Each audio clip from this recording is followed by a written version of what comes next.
Hello guys, இன்னைக்கு நம்ம பார்க்க போற படத்தோட பேரு நைட் ரைடர்ஸ். வாங்க நம்ம சீக்கிரமாவே இந்த படத்தோட கதைக்குள்ள போயிடலாம். படத்தோட ஓப்பனிங் சீன்ல ஒரு பொண்ணோட குரல்ல இந்த படத்தோட கதையை சொல்ல ஆரம்பிக்கிற மாதிரி தெரியுது. அதாவது அவங்க வருவாங்க அப்படின்னு எங்களுக்கு நல்லாவே தெரியும். மாபெரும் கொசுக்களோட ஒரு சூழல் இருக்கிறத நாங்க பார்த்தோம். அப்ப எங்களுக்காக அவங்க வருவாங்க, எங்களை காப்பாத்துவாங்க. அவங்க ஒரு நபர், ஒரு கார்டியன். அவங்க வடக்குல இருந்து வருவாங்க. இந்த இடத்துக்கு பேரு பிங்ஸ்டோன் அப்படின்னு அழைக்கப்படும் அப்படின்னு அந்த பெண் சொல்றாங்க. அடுத்த சீன்ல ஒரு சின்ன பொண்ணு, அந்த பொண்ணோட பேர் வர்சிஸ், ஒரு காட்டு பக்கமா நடந்து போய்கிட்டு இருக்கா. அப்போ ஒரு குருவி அங்க இருக்கிறத பார்த்துட்டு அதை வேட்டையாடலாம் அப்படின்னு, அதை கொல்லலாம் அப்படின்னு போறப்ப திடீர்னு மனசு மாதிரி அதுகிட்ட வித்தியாசமான ஒரு மொழியில பேசுறா.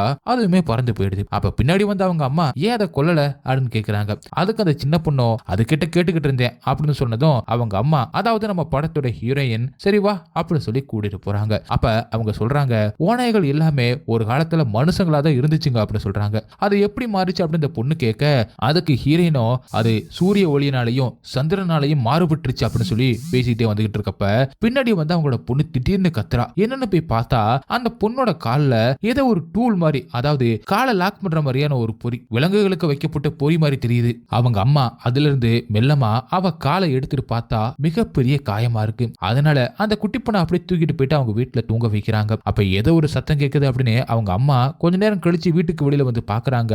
அங்க ராட்சச வடிவிலான கொசு மாதிரியான ஒரு ட்ரோன் ஒண்ணு பறந்து வந்துகிட்டு இருக்கு. அதை பார்த்து மறைஞ்சிருந்த அந்த ட்ரோனை அவங்க துப்பாக்கியில ஷூட் பண்ணி கீழே விழ வைக்கிறாங்க.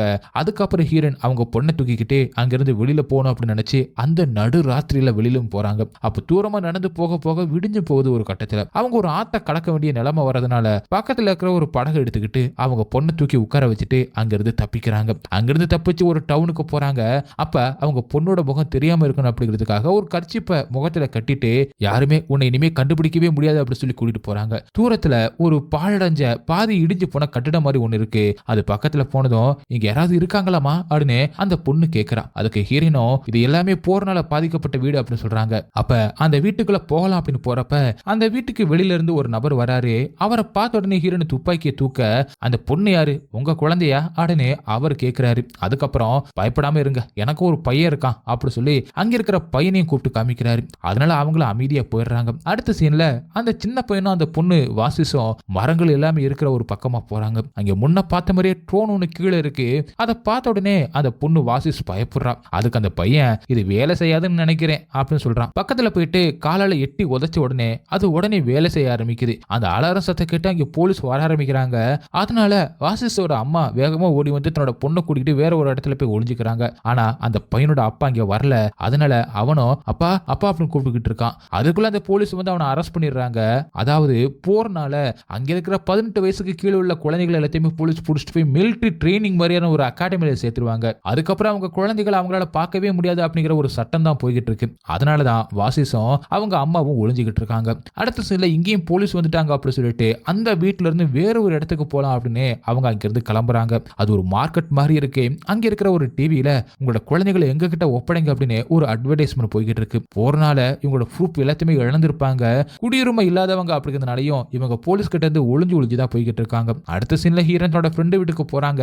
அங்க போன உடனே சீக்கிரம் உள்ள வாங்க அப்படின்னு ஹீரோனையும் பொண்ணே உள்ள கூட்டிட்டு போய் உட்கார வைக்கிறாங்க. உங்களை பார்த்தது ரொம்பவே சந்தோஷம் அப்படி சொல்லி கொஞ்ச நேரத்துக்கு அடைக்கலமும் தராங்க. அப்புறமா நீங்க எங்க போக முடிவு பண்ணிருக்கீங்க அப்படின்னு இந்த ஃப்ரெண்டு கேட்க, அதுக்கு ஹீரோனோ எங்கன்னு தெரியல அப்படின்னு சொல்ல, போஸ்ட்டுக்கு திரும்ப உங்களால போக முடியுமா அப்படின்னு ஃப்ரெண்டு கேக்குறாங்க. சரி இல்லைன்னா அவளை ஸ்கூலுக்கு அனுப்பு, குடியுரிமை வாங்குங்க அப்படின்னு சொல்லும்போது ஹீரோனோ அதெல்லாம் எப்படி முடியும் அப்படின்னு கேட்கறாங்க. அவளுக்கு கால்ல வேற அடிபட்டு இருக்கு. அதுக்கு ஃபர்ஸ்ட் நான் மருந்து வாங்கணும் அப்படின்னு சொல்லவும் மெடிக்கல் ஷாப்ல எல்லாத்தையுமே போலீஸ் ரோந்து பண்ணிக்கிட்டு இருக்காங்க. வெளியில போகவே முடியாது இன்னும் சில வாரங்களுக்கு அப்படின்னு சொல்றாங்க. ஹீரோயினா அதுக்கு இப்பவே ரொம்பவே இன்ஃபெக்ஷன் ஆயிடுச்சு, இன்னும் நாள் போச்சுன்னா ரொம்பவே அவதிப்படுவா அப்படின்னு சொல்ல, இல்லைன்னா ஒண்ணு பொண்ணு போலீஸ் கிட்ட ஒப்படைச்சிரு, மெடிசன் ஃபுட் எஜுகேஷன் எல்லாமே தருவாங்க அப்படி சொல்றாங்க. அப்படி போயிட்டா என் பொண்ணை என்னால திரும்ப பார்க்கவே முடியாது அப்படின்னு ஹீரோன் சொல்ல, அப்ப அந்த ஃப்ரெண்டும் என்னோட பையன் பியரை பத்தி உனக்கு நல்லாவே தெரியும், நான் எவ்வளவு அவன் மேல பாசம் வச்சிருந்தேன்னு உனக்கு நல்லாவே தெரியும், ஆனாலும் அவனோட நல்லதுக்காக நாங்க அனுப்பி வச்சோம், இப்ப பாரு பைலட்டா இருக்கான் அப்படின்னு சொல்றாங்க. நீ உன் பொண்ணுக்கு நல்லது மட்டும்தான் நினைக்கணும் அப்படின்னு சொல்றதுனால பொண்ணை தூங்க வச்சுட்டு அவளும் அப்படியே ஃபீல் பண்ணி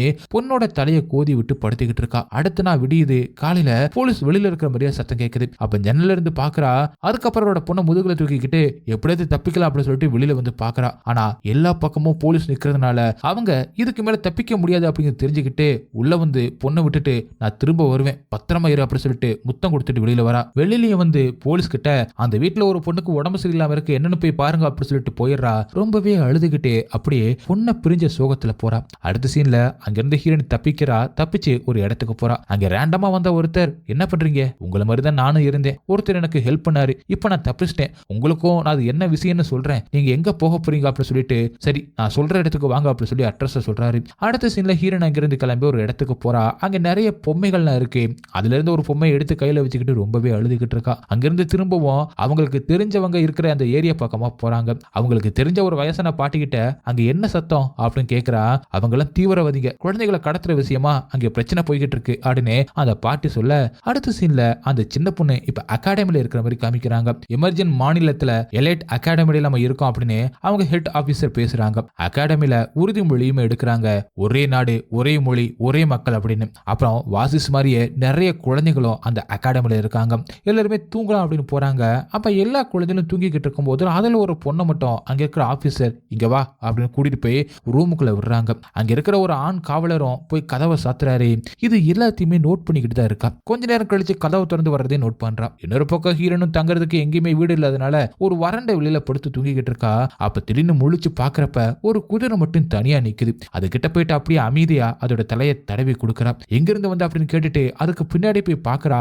பார்த்தா அங்க சில பேர் குழந்தைகளை கடத்துற மாதிரி தெரியுது. அதனால அங்க போயிட்டு அந்த ஆட்களை மடக்கி பிடிக்கிறாங்க. ஆனா எதிர்பாராத விதமா ஹீரோனை அவங்க கடத்தி கொண்டு போயிடுறாங்க. நீ யாரு, எங்க இருந்து வர அப்படின்னு கேக்குறாங்க. நான் வடக்குல இருந்து வரேன் அப்படின்னு அவங்க சொல்ல, நீங்க குழந்தைகளை என்ன பண்ணிக்கிட்டு இருக்கீங்க அப்படின்னு ஹீரோன் கேக்குறப்ப அவங்க பதில் எதுவுமே சொல்லாம அங்க இருக்கிற முகாமுனுக்கு கூட்டிட்டு போறாங்க. அங்க போனதுக்கு அப்புறம் அங்க இருக்கிற தலைவர்களும் பேசுறாங்க. இவதான் அவளா அப்படின்னு சொல்லிட்டு இவளை பத்தி எல்லா இன்ஃபர்மேஷனையும் கலெக்ட் பண்ணுங்க அப்படின்னு அவங்க இப்ப கிரீ அப்படிங்கிற ஒரு மொழியில பேசுறாங்க.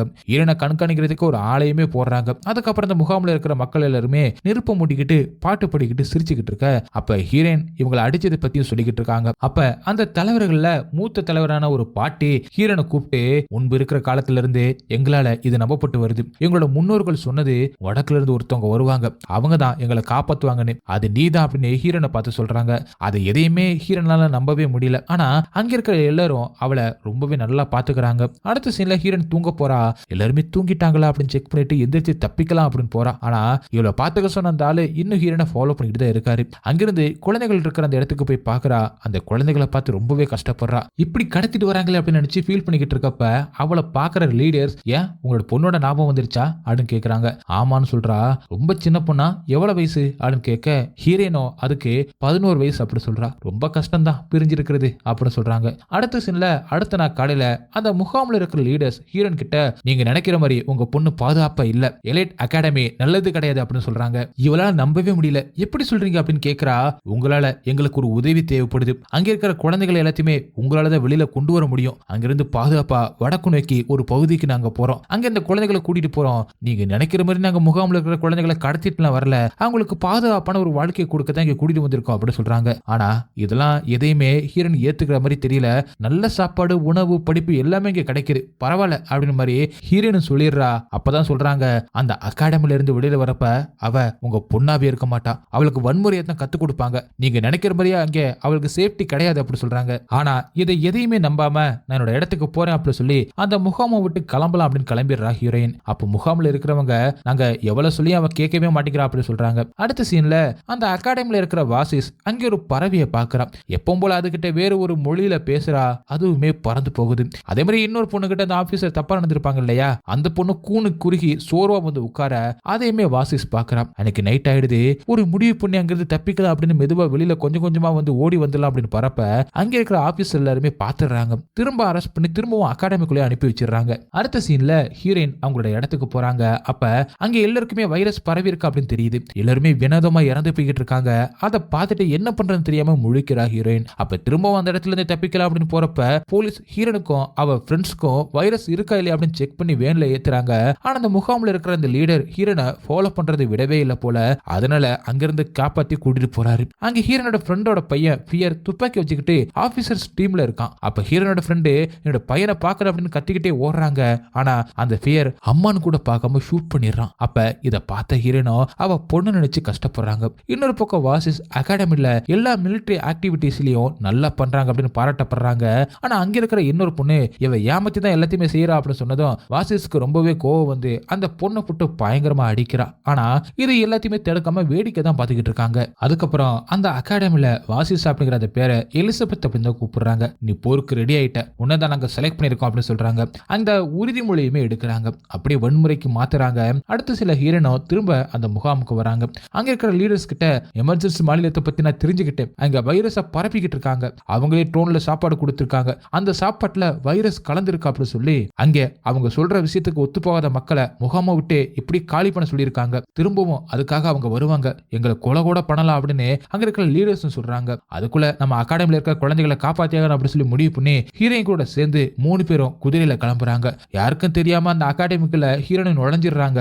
கண்ட்ரோல் ரூம்ல இருக்கிற ஆபீசர்ஸ் இல்லாத நேரத்துல இவங்க ஆட்களையே ஒருத்தரை அங்கே உட்கார வச்சு ஹீரோனுக்கு அகாடமிக்குள்ள போற வழியை சொல்றாங்க. ஹீரோனோட பொண்ணை பாக்குறதுக்காக அவளோட ரூம் நம்பருமே சொல்றாங்க. ஹீரோனை கரெக்டா தேடி போய் பொண்ணை பார்த்து அழுதுகிட்டு அவளை கூப்பிடுறாங்க.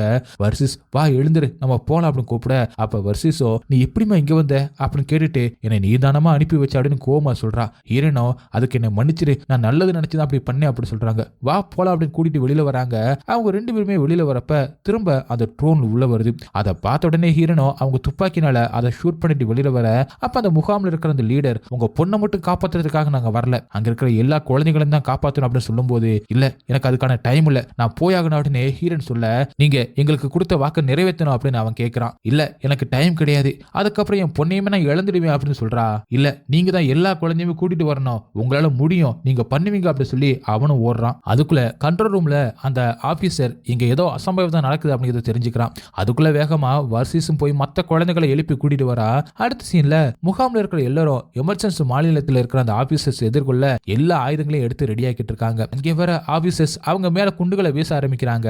அதுக்குள்ள அகாடமில இருந்து ஹீரோனும் வாசிஸும் மற்ற குழந்தைகளும் எல்லாத்தையுமே கூட்டிக்கிட்டு வந்துடுறாங்க முகாமுக்கு. அப்ப முகாம்ல இருக்கிறவங்க ஆபீசர்ஸ் நோக்கி சண்டை போட ஆரம்பிக்க, ஆனா திடீர்னு ராட்சச கொசு வடிவிலான அந்த ட்ரோன்கள் வர ஆரம்பிக்குது. அதை பார்த்த உடனே வாசிஸ் எப்பவும் போல பறவை கிட்ட பேசுற மாதிரி முன்னோக்கி போறா.